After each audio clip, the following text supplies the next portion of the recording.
Do you think there's too much division between black stand-up comics as far as like the highly successful ones, yourself, Katt, Kevin, those guys? Yeah, I think it is. I think I get it because look, it's competitive, right? And when everybody's sharing the same dream, it can get really competitive. Absolutely. But then you guys hit a certain point where all of y'all really successful. Yeah. You know, and it's tough because what happens is the public is instigators. Right? Like you know, everything happens. Hey, it's facts. It's just honest God truth. So like if Katt going in like that and everybody like, oh, he telling it, that's right, he telling the truth and this and that. You know, look, beefs happen all the time. A lot of people don't like each other. But you never see the white comics airing it out like that. They keep it inside baseball. The audience don't need to know all the stuff because some of that stuff is stupid. Right. And be honest with you, for me, it's tough to watch because, once again, these are OGs to me. And I don't want to see Katt dissing Sid, who opened up a bunch of doors for a bunch of people. Like, what's the point? Over a joke? Yeah. That was like a Best of Comic View joke? Literally, if you watch a Best of Comic View episode, you'll see 6 people telling a joke about the car thing. Like, bruh, come on. Yeah. You know what I'm saying? Yeah. And so, like, you know, it's what I want to see. Look, at the end of the day, because we're watching it now, too, and I saw Ali was here, right? Yep. And he talked about him and Katt, and I love Ali Sadiq. That's actually one of my homies, you know what I'm saying? And one of my favorite comedians. And it's something beautiful about watching one of your friends step into their own of greatness. Do it too, yeah. Yep. You know, but greatness. Though. I went and saw him at a theater in L.A. He you know, I bought a ticket. Yeah. And I sat there and watched him sit on the stool and just tell stories and had that audience riding with him. It's like, oh, I'm watching my friend become one of the modern day versions of what we saw with Cosby, who could just sit down and do that. And shout out to Ali Sadiq. And so, like, watching, you know, when you have people who come before us beefing and talking crazy, it don't make sense. You know, and like, and shout out to Katt Williams. Let me say this. Yeah. Katt, I'd say that, and I won't mention you ever again, really, after this. Brother, you just bought land for a studio, to open a studio.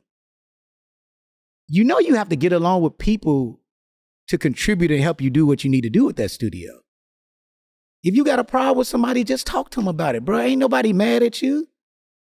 You know what I'm saying? Like, just like you're too successful to still be talking shit about people.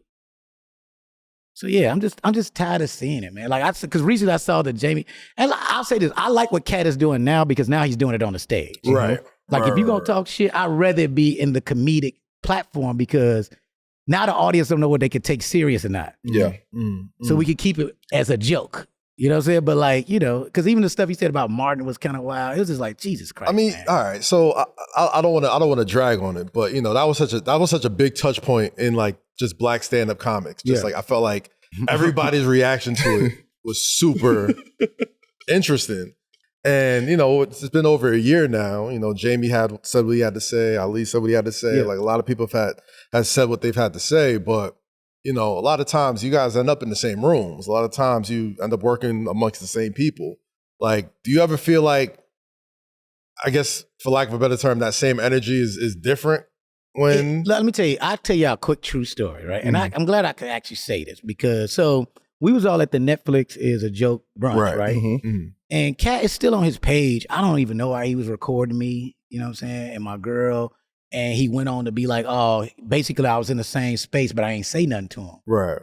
What he doesn't know is, first of all, I was flying out that night to go to Chicago to a funeral because my aunt just passed. So I kind of forced myself to go to that brunch, but I really wasn't. You wasn't trying to be outside I was like kind that. of sad, Right. honestly.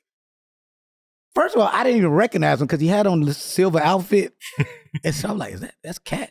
And so I tried to avoid it because, to be honest with you, I wasn't in a place to have a regular conversation because it would have been 2 niggas fighting at the Netflix brunch because I was in a weird place. I wasn't in the morning. I wasn't in a place to hear. Like if he just said something crazy to me, we would have looked crazy and on TMZ. I'm just being honest. That's just where I was at. And so I kept avoiding him on purpose because I could feel my energy. You know how you get that nervous energy? Like if you're around the right person, you know, like your body will tell you when you shouldn't be around. Your body tell you like, man, people. this ain't the place for this shit. You know what I'm saying? We gonna do this at Ted Saranda's house, the head of Netflix. This is crazy. And so like with him, he looked at it like, yeah, everybody, no, ain't nobody scared of you. This ain't the place for it. Because the crazy, I was actually surprised to see him there because he talks all this stuff about he don't go to industry things and all this other shit. And he was there. You talk all this stuff about you don't participate in the industry stuff. And you were at the president of Netflix, everything you said about the rest of us going to, and you were sitting there in the silver outfit. So it's just like, look, man, I'll say this again. It ain't no beef with nobody. Like, it's not even just can we all get along, but like, can we all just get this money together? Jesus Christ. Everybody too talented to be, and y'all too successful.